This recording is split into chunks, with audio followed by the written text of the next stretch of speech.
டேரக்டருக்கும் எடிட்டருக்கும் ஒரு சிங்க் இருக்கணும். சேம் அதே மாதிரி ஷூட்டிங் ஸ்பாட்டில் கேமராமேனுக்கும் டேரக்டருக்கும் சிங்க் இருக்கணும். சில ஷார்ட்ஸ் வந்து எனக்கு 2வது டேக் ஓகேவாக இருக்கும்னு சொல்லி அதை எடுத்து நான் கட் பண்ணிடுவேன். நான் இப்போ வந்து நிலவொளி இந்த படத்தில் வந்து பார்ட் 3 இதில் வந்து ஃபஸ்ட்டு சீக்வன்ஸாக வந்து தம்பியை கொலை பண்ணுற மாதிரியான ஒரு சீக்வன்ஸு. அந்த சீக்வன்ஸ் வந்து நிறையா ஷார்ட்ஸ்லாம் இருந்தது. ஃபஸ்ட் எடுத்து நான் அதை கட் பண்ண ஆரம்பித்தேன். அதுதான் நான் ஃபஸ்ட்டு கட் பண்ணது. 2வது வந்து அவங்க வீட்டில் ஒரு கான்வர்சேஷன் போகும், ஒரு ட்ராமா மாதிரி போகும். ஸோ அது செகண்டாக அந்த படத்தை கட் பண்ணேன்.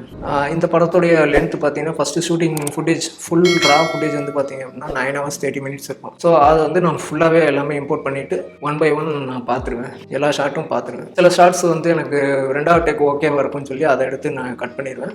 ஆக்சுவலாக வந்து அந்த 2வது டேக் தான் எனக்கு பிடிச்சிருக்கும், அப்படி தான் கட் பண்ணுவேன். அவங்க வந்து பார்க்கும்போது 5வது டேக் ஃபைனல் டேக் அதுதான் ஓகேவாக இருக்குது, அதுதான் எடுத்துக்கங்க அப்படிம்பாங்க. ஆனால் அது வந்து ஆர்டிஃபிஷியலாக இருக்கும். அவங்க நடிக்கிறது வந்து நல்லாவே தெரியும். இதில் வந்து நான் எடுத்த 2வது 3வதுல வந்து நார்மலாக இருப்பாங்க.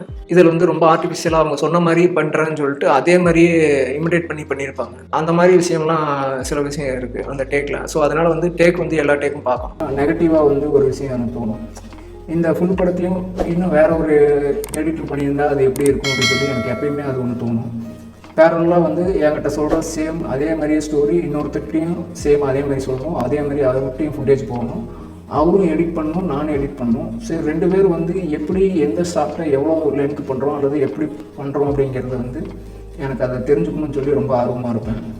ஏன்னா ஒரு எல்லாரும் எல்லாமும் கரெக்டாக பண்ணிட மாட்டாங்க. அதே மாதிரி நான் பண்ணது நான் கரெக்டுன்னு சொல்ல மாட்டேன். அவர் வேற ஒரு பாயிண்ட் ஆஃப் வியூவில் அவர் யோசித்து அவர் ஒரு விதம் சொல்லுவார். ஒரு ஸ்டோரி சொல்கிற விதம் சரி, ஒரு சீனை வந்து ஒரு ஷார்ட்டை வந்து எப்படி ட்ரிம் பண்ணுறது அப்படிங்கிறதுலையும் சரி, ஒருத்தருக்கு ஒருத்தர் வேறுபடும். பக்கத்தில் உட்காந்து டைரக்டர் வேலை வாங்கினாருன்னா அவருக்கு என்னவோ அதுதான் அவர் யோசித்த அந்த விஷயத்தை மட்டும் நம்ம எடிட் பண்ணி அதை வாங்கிட்டு போவார். ஸோ எனக்கு வந்து இந்த படத்தில் வந்து இந்த சீக்வன்ஸ்லாம் வந்து இதெல்லாம் இந்த இப்படி வரணும், இந்த மாதிரிலாம் இருக்கணும் அப்படின்னு சொல்லி எனக்கு தோணுச்சு.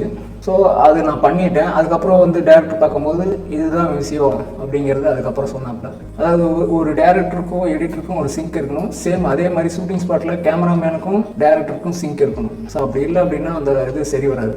அதுக்கப்புறம் நம்ம ஒரு லெவலுக்கு அந்த படத்துக்கு எடுத்துகிட்டு போக முடியும். இது என்னுடைய பாயிண்ட் ஆஃப் வியூ. வீடியோ பார்க்குறவங்களுக்கு இது யூஸ்ஃபுல்லாக இருந்தது அப்படின்னா ஒரு கமெண்ட், ஒரு லைக்ஸ் போடுங்க. எனக்கு தெரியாத விஷயத்தை தெரிஞ்சுக்கணும்னு சொல்லி எனக்கு ரொம்ப ஆர்வமாக இருக்கும். அவங்களுக்கும் அதை தெரிஞ்சுக்கணும் அப்படின்னு சொல்லி ஆர்வமாக இருப்பாங்க. ஸோ அவங்களுக்குலாம் இது யூஸ்ஃபுல்லாக இருக்கும். அல்லது அடுத்த தடவை அவங்களுக்கு தெரியாமல் இருக்கிற சில விஷயத்த இதை பார்த்து தெரிஞ்சுப்பாங்க. ஷூட்டிங் போகிறாங்க அப்படின்னா இந்த விஷயம்லாம் நம்ம பார்க்கணும், எடிட்டிங்கில் இதெல்லாம் தேவைப்படும் அப்படின்னு சொல்லி அவங்களுக்கு இந்த மாதிரி நாலேஜாக இருக்கும்னு நான் நினைக்கிறேன். யூஸ்ஃபுல்லாக இருந்தால் எடுத்துக்கோங்க, இல்லைன்னா அப்படி ஸ்வைப் பண்ணிட்டு போயிட்டே இருக்கலாம். Bye bye.